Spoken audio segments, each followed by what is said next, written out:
Tere tulemast kuulama arutelu. Käsitleme täna Maailmapanga, seda hiljutist prognoosi kulla ja hõbeda turgude tuleviku kohta. See analüüs, mis põhineb materjalil kulla ja hõbeda turu väljavaade 2026 aastani, see ennustab väärismetallide hindade jätkuvat ehkki aeglasemat tõusu 2026. aastal, millele siis järgneb märgatav langus 2027. aastal. Meie tänase arutelu, keskmes on küsimus, kas need prognoosid, eriti see oodatav langus 2027. aastal, kas need peegeldavad turgude aluseks olevat püsivat tugevust, mis suudab taluda ajutist korrektsiooni sealt kõrgelt tasemelt, või signaliseerivad need hoopis hiljutise erakordse ralli tippu möödumist ja eelseisvat olulist jahtumist väärismetallide turgudel pikemas perspektiivis. Mina esindan täna seda seisukohta, et turgude fundamentaalne tugevus ja need ajalooliselt kõrged hinnatasemad viitavad pigem korrektsioonile tugeval turul. Mina aga leian, et kasvu aeglustumine ja see prognoositud hinnalangus on ikkagi päris selged märgid võimalikust trendi muutusest ning turu tippu saavutamisest või selle lähedusest. Olgu, alustan siis oma vaatenurga alamisega. Tõepoolest Maailmapank prognoosib 2027. aastaks kullahinna langust umbes 5% ja hõbeda puhul isegi ligi 10%. Aga see on ju ainult pool pilti. On absoluutselt kriitiline vaadata seda laiemat konteksti. Isegi selle prognoositud languse järel jäävad hinnad Maailmapanga enda analüüsi kohaselt üle 180% kõrgemaks kui aastate 2015-2019 keskmine tase. Kuule, see pole mingi marginaalne erinevus, see on fundamentaalne nihe, kõrgemale tasemele. See ei viita ju turu kokku varisemisele, vaid pigem sellele, et oleme jõudnud erakordselt tugevale baasitasemele, mille toimub mõningane korrektsioon. Pealegi, ja see on oluline, püsivad mitmed olulised nõudlusallikad, mida Maailmapank ka ise detailselt kirjeldab. Investeerimisnõudlust toidavad jätkuvalt geopoliitilised pinged, mille leevenemist pole kahjuks näha, makromajanduslik ebakindlus ja poliitiline volatiilsus paljudes piirkondades. Need tegurid loovad püsiva tausta turvalise sadama nõudlusele. Ja lisaks näeme keskpankade poolt enneolematut ostutempot. See on üks peamisi eristavaid tunnusi võrreldes varasemate tõusudega, näiteks selle 1979-80 ralliga, kus peamiseks mootoriks oli hüperinflatsioon. Nüüd on keskpankad eriti arenevate turgude omad muutunud väga oluliseks uueks tugisambaks, mis võib olla struktuursema iseloomuga. Ja muidugi hõbe, mille puhul lisandub tugev ja kasvav tööstuslik nõudlus, eriti taastuv energia, mõtlen päikesepaneele ja pooljuhtide sektorist. See on struktuurne, mitte tsükliline nõudlus. Maailmapank ise toob välja ka reaalseid positiivseid riske. Kui geopoliitilised pinged peaksid taas eskaleeruma kaubandushürdumised, tariifid, otsesed konfliktid või kui finantsturgudel peaks ilmenema ootamatu volatiilsus, võivad hinnad liikuda isegi prognoositud märksa kõrgemale. Nii et kokkuvõttes on minu seisukoht selge. 2027. aasta prognoositud langus on tõenäoliselt mõõdukas ja ootuspärane korrektsioon pärast erakordset tõusuperioodi, mitte fundamentaalne trendi pöördumine. Turgude alusjõud ja see kõrgem baastase jäävad püsima. Ma tulen sellele natukene teise nurga alt ja keskendun just dünaamikale, mitte niivõrd sellele absoluutsele tasemele. Hinnad võivad jääda ajaloolises võrdluses kõrgeks, nõus. Aga minu jaoks on määrav signaal ikkagi trendi suund ja selle muutus. Vaata, Maailmapanga prognoos näitab kulla hinna tõusu järsku aeglustumist juba 2026. aastal, oodatakse vaid 5% kasvu. Võrreldes tänavuse muljetavata ligi 50% ralliga on see ikka päris dramaatiline pidurdus, eks ju. Ja sellele aeglustumisele järgneb mõlema metalli puhul otsene hinnalangus kui 2027. aastal. Need ei ole väikesed kõikumised. Need on selged märgid hoo raugemisest ja minu hinnangul viitavad need väga suure tõenäosusega tippu saavutamisele või selle vahetule lähedusele. Me peame ausalt tunnistama, et see hiljutine rekordne ralli on suuresti tingitud tegulitest, mille, püsivus on vägagi küsitav. Maailmapank ise toob need esile. Geopoliitilised pinged, mis võivad ka leeveneda, nõrgem USA dollar, mille suund võib muutuda, ja USA rahapoliitika hiljutine leevendamine, mis ei pruugi jätkuda, eriti kui inflatsioonisurve püsib. Kui need ajutised või vähemalt muutlikud tingimused peaksid muutuma ja nende olemus ongi muutlikkus, võib see hindu oluliselt allapoole suruda. Lisaks toob Maailmapank välja ka selged negatiivsed riskid, mida ei saa eirata. Kui geopoliitilised pinged peaksid leevenema, mida me ju kõik tegelikult loodame, või kui keskpangad, eriti kui USA Federal Reserve, peaksid rahapoliitikat taas karmistama, väheneks nii turvalise sadama kui ka üldine investeerimisnõudlus väärismetallide järele. See tabaks hindu paratamatult ja võib-olla isegi rohkem kui see 5-10% langus, mida prognoositakse.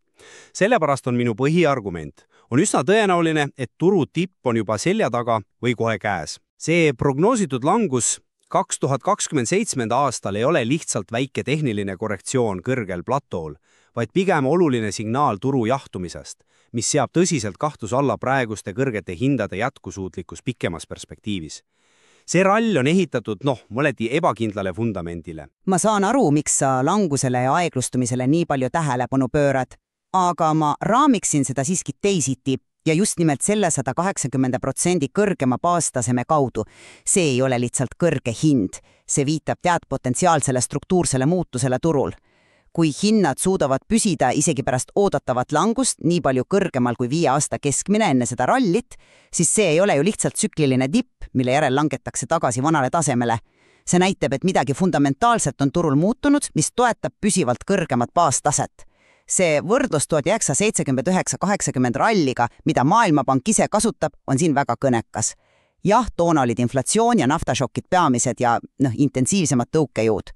Just. Aga nagu Maailmapank ise rõhutab, on praeguse olukorra peamiseks eristavaks tunnuseks keskpankade enneolematu ja laiapõhjaline ostutempo. See ei ole ainult lühiajaline reaktsioon kriisile. See võib peegeldada pikemaajalist strateegilist nihet, näiteks soovi vähendada sõltuvust USA dollarist reservides või maandada geopoliitilisi riske. Selline strateegiline ostmine loob hoopis teistsuguse ja potentsiaalselt püsivama toe kui tollane inflatsioonipaanika. See muudab turu dünaamikat ja vastupidavust langusele. Nii et langus 5-10% nii kõrgetelt tasemetelt ja uute tugistruktuuride olemasolul on pigem märk turu normaliseerumisest pärast kiiret tõusu, mitte trendi murdumisest. Ma olen nõus, et keskpankade ostud on uus ja oluline element. Aga ma lihtsalt ei osta seda argumenti, et langus ise pole oluline signaal. Vastupidi, just see, et hind prognoositakse langevat hoolimata jätkuvatest keskpankade ostudest ja tõenäoliselt püsivast geopoliitilisest ebakindlusest on minu jaoks väga märgiline. See näitab ju, et isegi need uued ja väidetavalt struktuursed tegurid ei pruugi olla piisavad, et hoida hindu lõputult tõusmas või isegi praegusel erakordselt kõrgel tasemel püsimas. Kui isegi praeguste, soodsate tingimuste juures oodatakse langust, siis mis saab siis, kui peamised tõusumootorid, just need samad geopoliitilised pinged ja eriti leebe rahapoliitika, mida Maailmapank ise ralli toetavatena nimetas, kui need peaksid oluliselt nõrgenema või hoopis vastupidiseks muutuma, mis siis hindu tegelikult üleval hoiab? Ja see eeldus, et keskpankade ostud jätkuvad samas enneolematus mahus igavesti, see ei ole ju sugugi garanteeritud, eks ju. Keskpangad võivad oma strateegiat muuta vastavalt muutuvatele majandusoludele, intressimääradele, oma reservide struktuuri vajadustele või isegi poliitilistele prioriteetidele. Sellele ei saa pimesi lootma jääda kui vankumatule alusmüürile praeguse hindade jooks. Langus jääb languseks ja see seab kahtluse alla selle optimistliku narratiivi. Siin ma tahaksin vastu vailda just sellele eeldusele, et peamised tõusumootorid on olemuselt ajutised või kergesti kaduvad. Kuigi geopoliitika ja rahapoliitika on kahtlemata volatiilsed lühiajaliselt. Ma ei usu, et aluseks olev struktuurne ebakindlus maailmas niipea kaob. Me näeme pigem pikaajalisi trende, deglobaliseerumine, kaubanduspinged suurvõimude vahel, tehnoloogiline rivaliteet, regionaalsete konfliktide püsimine. Need ei ole ju ajutised nähtused, vaid pigem uue maailmakorra kujunemise osa. See loob püsivama fooni ebakindlusele ja vajadusele maandada riske, milles väärismetalledel on traditsiooniline roll. Ja mis puudutab keskpankade oste, siis me ei näe need tingimata vaid lühiajalise reaktsioonina dollari nõrkusele või intressidele. Üha rohkem analüütikuid näeb selles osa pikemaajalisest strateegisest nihkest, eriti mitmete arenevate suurriikide poolt, et vähendada sõltuvust USA dollarist oma välisreservides ja tugevdada oma finantssuveräänsust. See annaks väärismetallidele palju püsivama ja struktuursema toe kui lühiajalised turukõikumised. Ja ma pean uuesti esile tooma hõbeda, selle tööstuslik nõudlus, eriti roetehnoloogiates, päikesepaneelid, elektriautod ja pooljuhtides pakub täiendavat vähem tsüklist ja struktureerumat tuge. See nõudlus ei sõltu päevapoliitikast või Föderaalreservi intressiotsustest samal määral kui investeerimisnõudlus. Maailmapank ise viitab ju hõbeda potentsiaalselt tugevamale väljavaatele just selle kahetise rolli tõttu. See on oluline erisus, mis toetab turgu ka siis, kui investeerimiskliima peaks jahenema. See on huvitav punkt strateegiliste nihete kohta, aga ma jään skeptiliseks nende pikaajaliste tugede võime suhtes õigustada just praeguseid ülimalt kõrgeid hindu. Geopoliitika ja rahapoliitika on oma olemuselt siiski ettenäomatud ja võivad kiiresti muutuda. Kui suur osa sellest hiljutise 50%-lise tõusust tugineb just nendele ajutistele või vähemalt väga muutlikele teguritele, siis on kogu praegune hinnatase ehitatud üsna ebakindlale alusele. See on maja liivale ehitamine. Maailmapank ise tunnistab ju väga selgelt, et geopoliitiliste pingete leevenemine on oluline negatiivne risk hindadele. Jah, seda küll. Kas me saame tõesti ehitada pikaajalise optimistliku stsenaariumi üles eeldusel, et pinged jäävad püsima või isegi eskaleeruvad? See tundub riskantne ja ütleme vastutustundetu. Ja isegi kui keskpangad jätkavad oste mingil määral, kas see on piisav, et kompenseerida võimalikku olulist investeerimisnõudluse vähenemist, kui riskitunnetus turgudel peaks paranema või kui intressimäärad peaksid taas tõusma, muutes alternatiivsed varaklassid atraktiivsemaks? Ma kahtlen sügavalt, kas see suudaks hoida hindu praegustel tasemetel. Just see sõltuvus muutlikest teguritest ja ootuslangusele isegi praeguses keskkonnas teebki mind ettevaatlikuks ja paneb uskuma, et tipp on tõenäolisem kui edasine tõus. Aga riskidel ei ole ju ainult ühesuunalised languse poole. See on oluline punkt, mida Maailmapanga analüüs ka selgelt välja toob. Seal kirjeldatakse täiesti reaalset stsenaariume, kus hinnad võivad minna kõrgemale, kui nende baasprognoos ette näeb. Uus geopoliitiliste pingete eskaleerumine, kaubanduslike hõõrdumiste süvenemine, näiteks kõrgemad tariihid suurte kaubanduspartnerite vahel, olemasolevate konfliktide laienemine või isegi ootamatu finantsturu ebastabiilsus, näiteks mõne suura finantsinstitutsiooni probleemid. Need kõik on nimetatud kui potentsiaalsed positiivsed riskid kulla ja hõbeda hindadele. See näitab minu jaoks selgelt, et tõusupotentsiaal ei ole kuhugi kadunud ja turul on endiselt markimisväärseid jõude, mis võivad hindu ülespoole lükata, potentsiaalselt isegi oluliselt. Riskide tasakaal ei ole minu hinnangul nii selgelt languse poole kaldu, nagu sa väidad. See on pigem kafeteraga mõõk ja tõusuriskid on sama reaalsed kui langusriskid, eriti arvestades maailma praegust haprust. Me ei saa neid lihtsalt ignoreerida ja keskenduda ainult negatiivsele stsenaariumile. Jah, ma ei vaidle vastu, et positiivsed riskid teoreetiliselt eksisteerivad. Aga ma arvan, et pärast nii erakordset ja kiiret tõusu, nagu me oleme näinud 50% aastaga, on siiski tohutu liikumine, on loogiline ja turu seisukohast isegi paratamatu eeldada, et korrektsiooni risk on muutunud oluliselt suuremaks kui edasise samasuguse plahvatusliku kasvurisk. Gravitatsioon hakkab paratamatult mõjuma, kui hind on nii kiiresti nii kõrgele liikunud ja need negatiivsed riskid, pingete leevenemine, mida me kõik ju tegelikult inimlikult loodame, ja rahapoliitika võimalik karmistumine, kui inflatsioonisurve peaks osutuma oodatust püsivamaks või kui majanduskasv üllatab positiivselt. Need tunduvad praegusel majanduskeskkonnas vähemalt sama reaalsed, kui mitte isegi tõenäolisemad, kui veel üks suur geopoliitiline šokk, mis hindu uuesti lakke ajaks. Keskpangad on ju selgelt öelnud, et nende prioriteet on inflatsiooni kontrolli all hoidmine. Seega jah, riskid on kahesuunalised, aga pärast sellist rallit on negatiivsete riskide realiseerumise mõju tõenäoliselt suurem ja nende realiseerumise tõenäosus vähemalt sama suur, kui mitte suurem. Tasakaal tundub olevat kaldu pigem ettevaatlikkuse ja potentsiaalse languse poole, mitte uue tõusulaine ootuse poole. Ma tahaksin veel korraks tagasi tulla hõbeda juurde, sest ma arvan, et selle eripära väärib rõhutamist ja võib pakkuda just seda struktuurset tuge, mida sa kahtluse alla sead.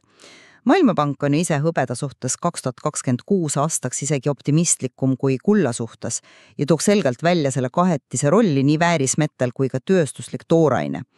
See tööstusliku nõudluse komponent, mida veavad rohetehnoloogiad nagu päikesepaneelid, kus hõbedat kasutatakse juhtivuse tõttu, ja elektrisõidukete elektroonika ning ka laiemalt pooljuhtide tootmine, on väga oluline kasvav struktuurne tegur.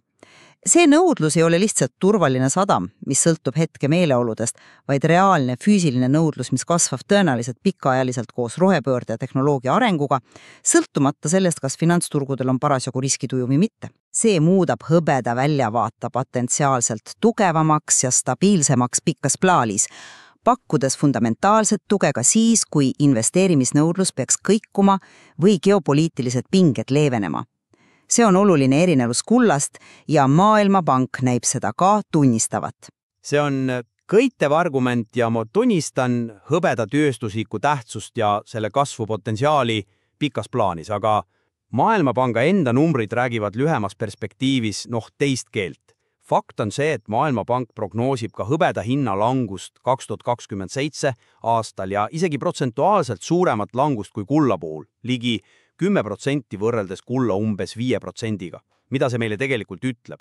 See näitab ju kristallselgelt, et hoolimata sellest olulise ja kahtlemata kasvavast tööstuslikust nõudlusest, on hõbeda hind endiselt väga tugevalt mõjutatud ka investeerimisnõudlusest, geopoliitikast ja makromajanduslikest teguritest täpselt samamoodi nagu kuld ja võib-olla isegi rohkem arvestades hõbeda teada-tuntud suurema volatiilsust. See tööstuslik komponent, nii oluline kui ta ka pole, ei ole ilmselgelt piisav, et teda prognoositud langusest päästa, kui üldine sentiment väärismetallide suhtes turul jahtub.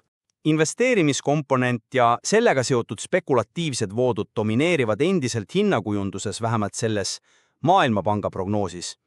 Ja tõenäoliselt ka tegelikkuses lähiaastatel, et see argument tööstuslikust toest ei kummuta minu peamist muret turu üldise jahtumise kohta. Kokkuvõtteks ma jään oma esialgse seisukoha juurde, tuginedes Maailmapanga enda andmetele ja analüüsile, kuigi prognoositakse 2027 aastaks mõningast ja oodatavat hinnalangust pärast erakordselt tugevat tõusuperioodi, viitavad mitmed tugevad alustegurid sellele, et väärismetallide turg jääb fundamentaalselt tugevaks.